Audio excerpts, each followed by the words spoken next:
ఓం శ్రీ లక్ష్మీ హైగ్రీవాయ నమః.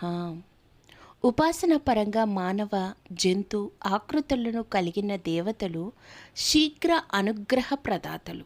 అటువంటి దైవాల్లో శ్రీ హయగ్రీవ స్వామివారు కూడా ఒకరు. ఈయన మనం పూజించడం బట్టి ఈయన్ని భక్తి శ్రద్ధలతో ఉపాసించిన వారికి సర్వ విద్యలు సర్వ సంపదలు కలుగుతాయి.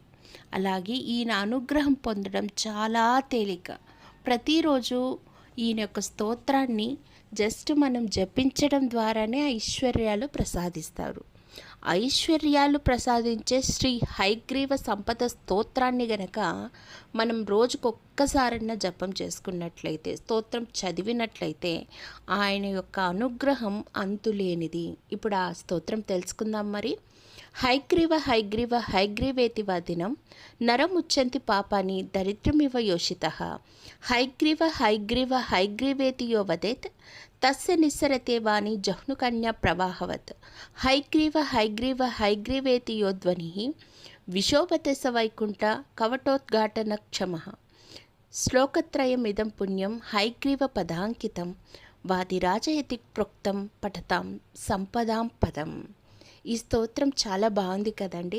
స్వామివారి అనుగ్రహం కలగాలంటే ఈ స్తోత్రాన్ని ప్రతినిత్యం పారాయణం చేయడం బట్టి ఆయన అనుగ్రహం తొందరగా పొందొచ్చు. ధన్యవాదములు.